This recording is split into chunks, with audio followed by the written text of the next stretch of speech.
नमस्कार जेंटलमैन, स्वागत है आपका। मैं हूं योगेंद्र। आप देख रहे हैं खास खबर में चुनावी रण 2024 की हम बात कर रहे हैं और बात राजस्थान के पहले फेज की।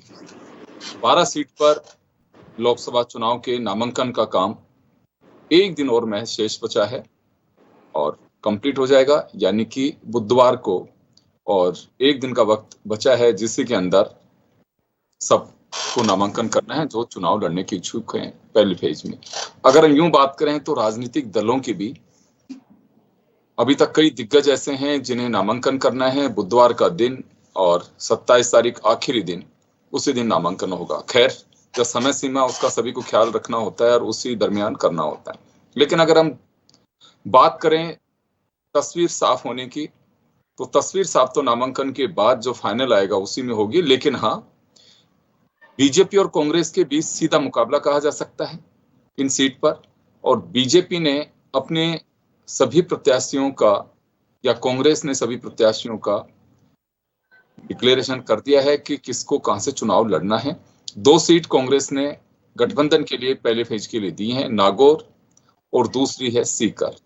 दोनों ही जो जाट बेल्ट है शेखावाटी, उसके अंदर दी है। अब इसका क्या इम्पैक्ट आएगा ये तो 4 तारीख को जब परिणाम आएंगे जून को तब देखेंगे। लेकिन फिलहाल यह कहा जा सकता है कि काफी रोचक मुकाबला होगा, क्योंकि हनुमान बेनीवाल एक पारी सांसदशिप की खेल चुके हैं। ज्योति मिर्धा खुद सांसद रह चुकी हैं और अब एक बार फिर उन्होंने बीजेपी के सिंबल पर ताल ठोकी है। इससे पहले नागौर से ही विधायक का चुनाव लड़ा, वो चुनाव हार गई थी। और बड़ी अदावत है मिर्धा फैमिली और हनुमान बेनीवाल की फैमिली के बीच।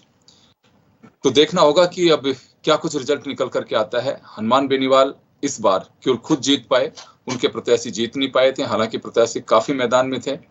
कई जगह त्रिकोणीय मुकाबला भी उन्होंने किया, कई जगह डायरेक्ट फाइट में भी वो उनके प्रत्याशी रह गए। लेकिन इस बार क्या रहेगा ये देखने वाली बात है। तो चलिए चर्चा करेंगे पहले फेज को लेकर के। हमारे साथ पूर्व सांसद राज्यसभा रामकुमार वर्मा साहब भाजपा से हैं, भरत मेघवाल जी हमारे साथ कांग्रेस से हैं और हमारे सहयोगी अनिल सैन हमारे साथ जुड़ रहे हैं। मैं रामकुमार जी आपके पास में आना चाहूंगा। पहले फेज के नामांकन का अंतिम पड़ाव में है और बुधवार को नामांकन का काम कंप्लीट। उसके बाद में ये पहले चरण की तस्वीर की अगर बात करें तो यूं तो साफ हो चुकी है। सीधा मुकाबला है गठबंधन और भाजपा के बीच में। 2 सीट पर गठबंधन है और बाकी जो 10 सीट हैं उसमें कांग्रेस बीजेपी के बीच सीधा मुकाबला है। क्या लगता है सर इसमें? क्योंकि अगर इस बेल्ट के विधानसभा चुनाव 2023 के गणित की बात करें तो बीजेपी से अपर हैंड कांग्रेस का और गठबंधन के दोनों का अगर वोट भी जोड़ करके चलते हैं तो अपर हैंड रहा है, यानी कि बीजेपी इस फेज में डाउन रही है। तो क्या इंपैक्ट रहेगा अब? मैं आपको आपके चैनल के माध्यम से और योगेंद्र जी ये स्पष्ट करना चाहूंगा कि विधानसभा और लोकसभा के चुनाव में कुछ थोड़ा अंतर रहता है। कई बार कुछ लोकल परिस्थितियां ऐसी हो जाती है, उसमें भी बहुत ज्यादा परसेंटेज इतना कम नहीं रहा है। लेकिन लोकसभा के अंदर पूरे भारत का जो यशस्वी नेतृत्व जो काम कर रहा है माननीय प्रधानमंत्री नरेंद्र मोदी जी, उनके 10 वर्ष का जो कार्यकाल रहा है, सेवा, सुशासन और गरीब कल्याण, और उन्होंने बेदाग 10 वर्ष शासन किया है, उसका प्रभाव। और 3 महीने के अंदर जो हमारी भाजपा की सरकार ने 3 महीने में जो ऐतिहासिक फैसले लिए, जो कांग्रेस के 5 वर्ष के कुशासन, भ्रष्टाचार और तुष्टीकरण की राजनीति के कारण जनता तहस नहस होगी, उसको राहत मिली है। मैं समझता हूँ कि जो रिजल्ट हमारे आते आएंगे वो हमारे जो मार्जिन होगा वो बहुत अत्यधिक होगा और कहीं कोई दोहराई नहीं है। 25 में से 25 सीटें राजस्थान में आ रही हैं, इसमें कहीं कोई संदेह नहीं है। उसका कारण है कि अगर हम स्थानीय स्तर पर देखें, पिछली बार इन्होंने राजस्थान में जिस तरह से गारंटियां, जो थोती गारंटियां थी, जनता ने इनको नकारा। लेकिन कहीं कहीं कुछ लोग भ्रमित हो जाते हैं, इस कारण से कुछ एरिया में ऐसा प्रभाव पड़ा जिससे कि हमको कुछ सीटें लूज करनी पड़ी। लेकिन वो भ्रांतियां दूर हो चुकी है। उन्होंने डबल इंजन की सरकार देखिए, SIT का गठन किया, SOG का प्रभावशाली कार्यक्रम, CRCP का लागू करना, महिला सशक्तिकरण के लिए राजस्थान में जो काम हुआ, और एंटी गैंगस्टर जिस तरह का फोर्स का गठन किया जाना, एंटी लॉबिया स्क्वाड गठन किया जाना इत्यादि, और 10% हमारी जी जो जी जो आंगनबाड़ी कार्यकर्ता वर्मा उनको साहब वर्मा कर्मचारी। साहब वर्मा साहब जी वर्मा साहब, आपने कहा कि कुछ लोग भ्रमित हो जाते हैं। ये सीधा तंज और आरोप कांग्रेस पे रहा आपका कि छोटी गारंटियों के को देकर के बरगला दिया। लेकिन यहाँ सवाल ये होता है कि राजनीतिक दल है, गारंटी की बात चल रही है, तो गारंटी, आपकी गारंटी पे यकीन करें, कांग्रेस की गारंटी पे यकीन नहीं करें, ये कैसे होगा? ये पूरा हमने सिद्ध किया। जो भाजपा का ये है कि जो गारंटी का मतलब, नरेंद्र मोदी जी की गारंटी का मतलब गारंटी, जो हमने वादे किए, संकल्प जो पत्र के अंदर किए, उनको पूर्ण किया। 2019 के अंदर जिस तरह का हमको रिजल्ट मिला, मैंडेट मिला, उनको हमने ऐतिहासिक निर्णय राष्ट्रीय स्तर पर आप देखेंगे तो ये देखोगे आप हर स्तर पर। और जब राजस्थान की स्थिति 3 महीने में देखते हैं तो हमारी गारंटियां पूर्ण होती है, लेकिन इनके काठ के घोड़े जो चढ़ते हैं वो बहुत कम चढ़ते हैं। भ्रमित करने की कोशिश करी, लेकिन राजस्थान की जनता पूर्ण रूप से समझ गई है कि 70 लाख युवाओं के साथ में जिस तरह से चोट की हमारी सरकार आने के बाद में, आज एसओजी ने जो कार्रवाई करी, 65 से अधिक अंदर गए हैं और बहुत सारे राज खुलने वाले हैं, उनसे सिद्ध हो जाता है। इनके तो इस तरह के थे कि विधायक और आपके कहो कि बोर्ड के सदस्य जो सब मेंबर रहे, उनके अंदर उन्होंने क्या क्या गफले नहीं किए। मैं कहना नहीं चाहूंगा कि इनकी भाषा में अगर मैं बात करूं, लेकिन यही कहूंगा कि इनका कुशासन और जो भ्रष्टाचार, आखंड चले मैं जवाब भ्रष्टाचार। दिलवा रहा हूँ, मैं जी जवाब दिलवा रहा हूँ। भरत मेघवाल जी जवाब देंगे इसका। भरत जी, छोटी गारंटियां दी आपने, जनता को बरगलाने की कोशिश की, और इस वजह से पहले फेज की जो सीटें हैं उनमें आप लोगों को वोटिंग भी ज्यादा है, सीट भी ज्यादा है। लेकिन अब ऐसा नहीं होगा, क्योंकि बीजेपी का दावा है एक सशक्त नेतृत्व देश को मिला हुआ है और उस पर यकीन ज्यादा करेंगे। उनकी गारंटी जो डबल इंजन की सरकार है वो मतदाताओं के सिर चढ़ करके बोलेगी, ये भाजपा का दावा है। देखिए योगेंद्र जी, अगर 19 अप्रैल को जो मतदान होना है उसमें 12 सीटों की बात की जाए तो इन 12 सीटों में आप देखिए मात्र 3 या 4 सीटें छोड़ दी जाए तो उनके अलावा सभी सीटों पर इन्होंने जो सांसद के कैंडिडेट थे उनको बदला। और ये अभी कह रहे हैं कि 10 वर्ष से हमने सुशासन दिया, हमने बहुत अच्छा सशक्त नारी शक्ति वंदन किया और बाकी बाकी सब चीजें बता रहे थे। लेकिन आप ये देखिए कि इन्होंने जब विधानसभा में इनके सांसदों को उतारा तो हमने देखा कि 4 के आसपास इनके सांसद विधानसभा में ही चुनाव हार गए थे। और अगर इतना ही था तो इनको रिपीट करना चाहिए था। हमने देखा कि के जो अभी वर्तमान सांसद और केंद्रीय मंत्री हैं अर्जुन राम मेघवाल जी, उनका एक वीडियो वायरल होता है जहां जनता उनसे 10 साल का हिसाब मांगती है, रिकॉर्ड पूछती है, तो वहां से नदारत होने लगते हैं और जवाब देते हैं कि आप चाहे मुझे वोट मत देना। हमने देखा कि अगर दौसा में इतना बड़ा था तो जसकौर मीणा का इन्होंने टिकट काटा। पूर्वी राजस्थान पे अभी एआरसीपी की आप बात कर रहे थे, यमुना जल समझौते की बात कर रहे थे, तो आपको टिकट क्यों काटना पड़ा? चूरू के अंदर हम देख रहे हैं राहुल कसोट ने काटा। आज वो राजेंद्र राठौड़ जी को वहां पे आह्वान देकर बुलाते हैं, लेकिन राजेंद्र राठौड़ जी वहां पर जाते नहीं है। ज्योति मिर्धा की अभी हम बात कर रहे थे कि 2014-19 में उनको हार का सामना करने को मिला और 2023 के विधानसभा चुनाव थे वहां पे भी हार का सामना उनको ज्योति मिर्धा जी को देखने को मिला। और अब आरएलपी के जो हनुमान बेनीवाल जो हमने गठबंधन किया है, जो इनके गठबंधन में थे लेकिन विरोधी होने के नाते उन्होंने उस गठबंधन को तोड़ा और आज विपक्ष की एक भूमिका निभाते हुए नागौर के अंदर चुनाव लड़ रहे हैं। चाहे मुकेश भाकर रहे, रामनगर कैंपेन कर रही भारतीय जनता पार्टी की नींद उड़ा रही है कि मुख्यमंत्री को जाकर वहां पर ज्योति मिर्धा जी का प्रचार करना पड़ रहा है, मुख्यमंत्री जी को पूरे राजस्थान के अंदर जाना पड़ रहा है, मुख्यमंत्री जी को झूठे भाषण देने पड़ रहे हैं, झूठे वादे बताने पड़ रहे हैं। भरत जी पहली बार नहीं हो रहा, नामांकन के दौरान मुख्यमंत्रियों का या प्रदेश अध्यक्षों का जाना या बड़े जो लीडर्स हैं उनका आना। आपके वक्त भी विधानसभा चुनाव के दरमियान आप देखिए कि मुख्यमंत्री अशोक गहलोत और डोटासरा खुद भी जा रहे थे। तो मुझे लगता है ये तो कार्यकर्ता की ताकत बढ़ती है उससे। कोई भी पार्टी का नेता अगर होता है नेता तो उससे पहले कार्यकर्ता भी होता है। और ये भारतीय जनता पार्टी की विशेषता है। योगेंद्र सिंह, सबसे बड़ी बात ये होती है कि पिछले 10 वर्षों में अगर आपने राजस्थान की जनता के लिए कुछ किया होता तो आपको राजस्थान में कोई ना कोई रिपोर्ट कार्ड लेके जरूर बैठते कि आपने पिछले 10 वर्षों में लगातार तो हमारा ये रिपोर्ट कार्ड के आधार पर आपसे वोट मांगते हैं। चलिए मैं वापस आ रहा हूँ आपके पास। हमारे सहयोगी अनिल हमारे साथ में जुड़े हुए हैं। अनिल, पहला फेज है, ये तो तय माना जाना चाहिए कि सीधी फाइट होगी बीजेपी और गठबंधन के बीच, क्योंकि 2 सीट गठबंधन में चली गई हैं, 10 सीट पर कांग्रेस लड़ रही है, तो सीधा मुकाबला कहा जा सकता है पहले फेज का।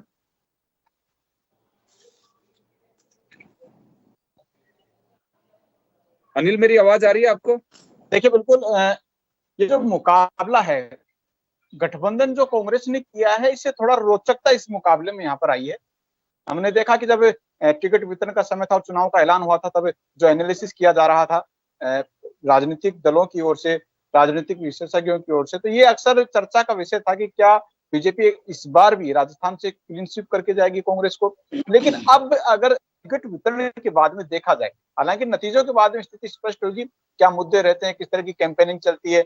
ये जरूर है, कांग्रेस से बीजेपी कहीं ना कहीं एक कदम आगे टिकट वितरण की बात कर ली जाए, टिकट की रणनीति की बात कर ली जाए, या फिर चुनावी कैंपेनिंग की बात कर ली जाए, इन तमाम चीजों पर एक कदम आगे है। लेकिन फिर भी जो मुकाबला इस बार का बना है राजस्थान के अंदर 25 सीटों में, पहले चरण में 12 सीटें लोकसभा की सीटें हैं, और उसमें अगर शेखावाटी एरिया का अगर देख लिया जाए, क्योंकि मुकाबला वहीं से ज्यादा नजर आ रहा है। एक पहले चरण में दौसा की सीट अगर देखी जाए, करौली धौलपुर की सीट अगर देखी जाए, बीजेपी ने इस सीट को, दोनों सीटों को उस कैटेगरी में डाला है जहां पर पार्टी को लग रहा है कि शायद यहां पर जीत होगी तो जीत का मार्जिन कम होगा, या फिर ये जो सीटें हैं कहीं ना कहीं फंस भी सकती हैं। ये एनालिसिस पार्टी के लेवल पर कई कार्यकर्ताओं को यहाँ पर आए, और उसके साथ साथ चूरू, झुंझुनू, सीकर की जो बेल्ट है, यहाँ पर खासतौर से नागौर को भी अगर इसमें जोड़ लिया जाए, क्योंकि कांग्रेस ने हनुमान बेनीवाल के साथ में यहाँ पर गठबंधन कर लिया, वो सीट वहां पर खाली छोड़ दिया। बेनीवाल उस सीट से चुनाव लड़ने का ऐलान भी यहाँ पर कर चुके हैं, और चुनाव लड़ेंगे भी। काफी रोचक चुनाव वहां पर होगा। हालांकि जीत के समीकरण क्या बैठते हैं, किसके पक्ष में वहां पर बैठते हैं, क्योंकि विधानसभा चुनाव अगर देखा जाए तो ज्योति मिर्धा को टिकट दिया गया था, लेकिन वहां पर मिर्धा की शायद किस्मत काम नहीं कर पाई, और उसके बाद में हमने देखा कि तमाम जो परिवारजन के लोग उनके थे, या फिर बड़े दिग्गज नेता नागौर की ओर भी रहे थे, उनको बीजेपी खेमे में यहाँ पर शामिल किया गया, और तब लग रहा था कि शायद अब बीजेपी खेमे में नागौर से स्थितियां मजबूत यहाँ पर होंगी। उन तमाम चीजों का रिजल्ट जब नतीजे आएंगे तो उस दौरान देखने को मिलेंगे कि आखिरकार किस तरह का नतीजा यहाँ पर रहता है। लेकिन फिर भी टिकट वितरण को देखा जाए, कांग्रेस की हो, बीजेपी की हो, दोनों तरफ काफी अच्छे निष्कर्ष के बाद में, चाहे सर्वे की रिपोर्ट हो, कार्यकर्ताओं का फीडबैक हो, तमाम चीजों को अगर देखा जाए तो कहीं पर विरोध शायद नजर नहीं आता है। हालांकि जिस कार्यकर्ता की, जिस मौजूदा सांसद की टिकट करती है, नाराजगी जरूर होती है, लेकिन फिर भी इतनी नाराजगी जितनी विधानसभा चुनाव में हमने देखी थी, बीजेपी कार्यालय के ऊपर विरोध प्रदर्शन हो रहे थे, बयानबाजी का सिलसिला चल रहा था, वो चीजें इस लोकसभा चुनाव के अंदर यहाँ पर कहीं पर देखने को नहीं मिली। जी बिल्कुल, आप सही कह रहे हैं कि इस बार टिकट की अगर हम बात करें तो दोनों ही पार्टियों के अंदर, जो कई बार अक्सर देखते हैं गमले तोड़ दिए गए, प्रदर्शन हो रहे हैं, टायर जला दिए गए, पर मुझे लगता है कि विधानसभा चुनाव के दरमियान वो ज्यादा सिलसिला चलता है। लोकसभा की अगर हम बात करें, दावेदार काफी होते हैं, क्योंकि बीजेपी को लेकर के राम मंदिर के जो अभी मंदिर का शुभारंभ हुआ, उसको लेकर के उसके बाद से थोड़ा सा एक टेम्पो बीजेपी के पक्ष में जो दिखाई दे रहा था, उसको लेकर के ऐसा लग रहा था कि बीजेपी में टिकट मांगने वालों की लंबी फहरिस्त है। और तो यहाँ ऐसा तो नहीं है कि वो मोदी के नाम पर सारा करिश्मा है, और अगर इंडिविजुअली कोई आदमी अगर ये मुगालते में हो कि मेरे नाम पे मैं जीत सकता हूं या निर्दलीय लड़ सकता हूं, तो मुझे लगता है कि शायद ये समझ में सबके आ चुकी है, बीजेपी में हो चाहे कांग्रेस में हो, कि निर्दलीय लड़ने का कोई सेंस नहीं है और ना हमें कोई वोट देगा। अनिल, देखिए बिल्कुल, पार्टी लेवल पर अगर देखा जाए, कार्यकर्ताओं में ये बड़ा मैसेज है। खासतौर से राम मंदिर जब से प्राण प्रतिष्ठा हुई है, एक माहौल है पब्लिक के बीच में, और दूसरी चीज जनता के बीच में देखा जाए, कार्यकर्ताओं के बीच में देखा जाए, टिकट मिलने के बाद में नेता का बयान देखा जाए, पीएम नरेंद्र मोदी का नाम लिए बिना ना तो कार्यकर्ता आगे बढ़ता है, ना ही जो उम्मीदवार है वो कहीं ना कहीं आगे बढ़ता हुआ देखा जा सकता है। दावेदार यहां तक जब हम देख रहे दावेदारी कर रहे थे, तब वहां पर भी अपने विजन के ऊपर पीएम नरेंद्र मोदी का नाम ले रहे थे। तो ये जो चुनाव है, पिछले 2 चुनाव देख लीजिए, 2014 का देखें, 2019 का देखा जाए, राजस्थान से अगर कांग्रेस का क्लीन स्वीप किया गया तो सबसे बड़ी बात यही रही, उम्मीदवार तो बेहतर थे ही, लेकिन सबसे बड़ी बात जनता के बीच में जो मैसेज था वो पीएम नरेंद्र मोदी का था। और इस बार भी जो मैसेज है, बिल्कुल, क्योंकि मोदी अपनी सभाओं के माध्यम से ये कह रहे हैं, कनेक्ट किया गया, बीजेपी ने बखूबी एक अच्छा काम किया है, और उसके बाद में चाहे सुप्रीम कोर्ट का डिसीजन हो, लेकिन जनता के बीच में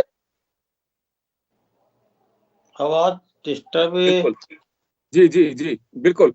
अगर इस फेज की अगर यूं भी हम बात करें तो एक बड़ा हिस्सा ईआरसीपी, जिसे अब नाम बदल दिया गया, ईआरसीपी अभी भी स्टैंड कर रही है, काली सिंध पार्वती केएसपी जो नाम दिया गया, उस वाली बेल्ट के ज्यादातर हिस्से की अगर बात करें तो वो इसी के पहले फेज में कवर कर रही हैं, क्योंकि अगर उधर तो कोई ज्यादा नहीं है, लेकिन ईस्टर्न राजस्थान से लेकर के और झुंझुनू चूरू तक अगर हम जाते हैं तो यही बेल्ट है सीकर और झुंझुनू की, जिसमें ईआरसीपी कवर होती है। एक बड़ा मुद्दा ये ईआरसीपी रहेगा। मैं भरत आपके पास में आना चाहूंगा। देखिए, दो बातें हैं यहाँ पे। भरत शायद टेक्निकली कुछ प्रॉब्लम है, भरत दिखाई भी नहीं दे रहे हैं। भरत आप सुन पा रहे हैं मुझे? चलिए राम कुमार जी के पास में जाना चाहेंगे। राम कुमार जी, ये बेल्ट अगर देखें तो एक बड़ा मुद्दा ईआरसीपी का रहा है, और मुझे लगता है कि इलेक्शन में भी काफी इसकी गूंज रहेगी, तो ये गूंजने वाला है और पहला फेज है। तो क्या लगता है आपको कि कास्ट इक्वेशंस की अगर हम बात कर रहे हैं, अलायंस जो किया गया है कि वोट ना कटें, तो प्रभाव पड़ेगा इसका? हनुमान बेनीवाल और सीपीएम जो है उन्होंने कांग्रेस के साथ में गठबंधन किया है, घेराबंदी आपकी की जा रही है इसके जरिए। योगेंद्र जी, मैं आपको बता देना चाहता हूं कि पिछली बार जी राम कुमार जी पिछली मेरी आवाज आ रही है ना आपको? हेलो योगेंद्र जी। आ रही है सर, आप कंटिन्यू करिए। हाँ, आवाज आ रही है, कंटिन्यू करिए सर। पिछली बार जिस तरह का गठबंधन है आरएलपी से हुआ था, उसमें भारतीय जनता पार्टी के साथ हुआ था, और इसके कारण से कहीं न कहीं उनको फायदा मिल गया। लेकिन विधानसभा में भी आपने स्थिति देख ली है कि जिस तरह का कांग्रेस के साथ जो गठबंधन किया है उसका कहीं कोई असर नहीं होगा। और मैं जातीय समीकरण और जिस समुदाय के लिए उन्होंने कुछ इस तरह का भ्रमित किया, वो समझ गया है कि नरेंद्र मोदी जी के साथ में देश के 140 करोड़ जनता है। जनता इसलिए है कि उन्होंने पूरा का पूरा राष्ट्र को दृष्टि में रखते हुए जो विकास के कार्य के, चाहे युवा वर्ग हो, चाहे महिला वर्ग हो, चाहे वो किसान वर्ग हो, और चाहे वो गरीब कल्याण का कार्य हो, अगर मैं उन कार्यों को देखता हूं और उन कार्यों का जो स्थिति और रिजल्ट आई है, यानी मैं ये कहूं कि कांग्रेस के शासन में जिस तरह का भ्रष्टाचार था उसको खत्म करने के लिए केंद्र स्तर पर एसआईटी का गठन करना, बेनामी संपत्ति का एक्ट बनाना, मनी लॉन्ड्रिंग एक्ट को मजबूत किया जाना, भगोड़े कानून को बनाया जाना, और इस तरह से 50 करोड़ से अधिक जनधन खाते खोल के डिजिटल के माध्यम से जो 85% इनके शासन में जो पैसा जनता का जेबों में जाता था उसको उन्होंने 100% किया। और गरीब कल्याण के लिए बहुत सारी कहते 25 करोड़ क्या गरीबी रेखा से ऊपर उठ करके जो लोग आए हैं, और 80 करोड़ लोगों को आज भी हम अन्न दे रहे हैं। मैं समझता हूं कि नरेंद्र मोदी जी के नेतृत्व में जो ऐतिहासिक फैसले हुए, चाहे वो 370 धारा 370 के बाद में वो 35 के हो, चाहे वो सीए का मामला हो, चाहे वो ट्रिपल तलाक का मामला हो, चाहे हमारे नारी शक्ति बंधन का जो अधिकार दिया गया है, ये भारतीय जनता पार्टी ने जो वादे किए, जल शक्ति मंत्रालय बनाकर, ईआरसीपी की आप बात कर रहे थे, 5 वर्ष तक इन्होंने मध्य प्रदेश और राजस्थान के एमओयू नहीं हुआ, लेकिन आपने देखा 1 महीने के अंदर एमओयू हुआ, और ईआरसीपी को पीकेसी से जोड़ करके न केवल 13 लेकिन 21 जिलों को पानी मिलेगा। और यमुना वाला जो समझौता हुआ है तो उससे झुंझुनू, सीकर, चूरू और नीम का थाना वहां पानी भी मिलेगा। और मैं समझता हूं कि पूरे राजस्थान के अंदर ईआरसीपी के माध्यम से 2,80,000 करोड़ हेक्टेयर भूमि के लिए सिंचाई भी मिलेगी और पानी भी मिलेगा। बहुत बड़ा है। कांग्रेस का जिस तरह का चरित्र था, किसानों के लिए एमएसपी का बोल के हमने वादा किया, एमएसपी आज 2400 रुपए को कर दिया गया है।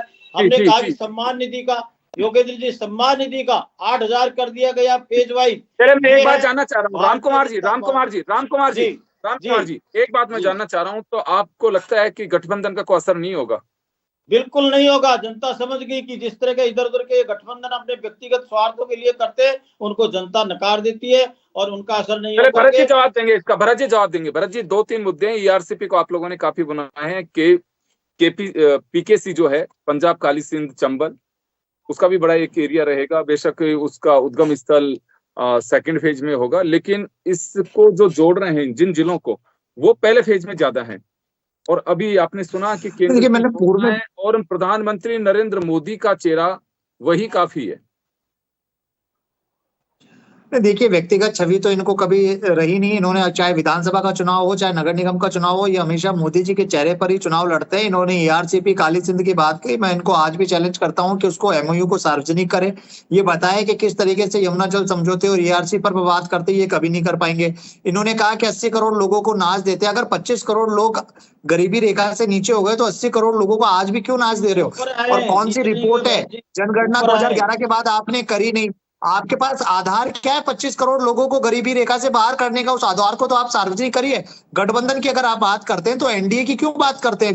फिर एनडीए के अलग भारतीय जनता पार्टी की बात करिए ना। एनडीए के गठबंधन को तो आप नगण्य मानते, उन लोगों को कुछ समझते नहीं है। आज भी हमारे प्रदेशाध्यक्ष जी ने, अमराराम जी ने जब नामांकन करा तो उनकी रैली को संबोधन किया, उनकी रैली में गए, साथ ही साथ नामांकन भरने तक गए। हम सहयोगी दलों को साथ में लेकर चलते हैं, तानाशाही प्रवृत्ति नहीं अपनाते। इसलिए आज सारी विपक्ष एक साथ है। और योगेंद्र जी आप देख लीजिए, 12 सीटों के ऊपर बहुत तगड़ा मुकाबला होने वाला है। जयपुर ग्रामीण के अंदर आप देख लिए, ये वही राव राजेंद्र जी है जिनको उपेंद्र यादव ने कहा था कि मुझे हराने में साथ दिया। शाहपुरा से ये चुनाव आ रहे। जयपुर शहर की अगर आप बात कर लीजिए तो मंजू शर्मा जी के आप देख लीजिए, जो 2008 से हवा महल से चुनाव आ रही है, आज कैबिनेट मंत्री के सामने इनका चुनाव है। तो ये चुनाव बड़ा रोचक होने वाला है। दौसा के अंदर किरोड़ी लाल मीणा जी अपने बेटे के लिए टिकट मांग रहे थे, लेकिन उनको टिकट नहीं मिलता वहां पर। तो किस तरीके से वो वहां पर साथ देंगे नहीं देंगे?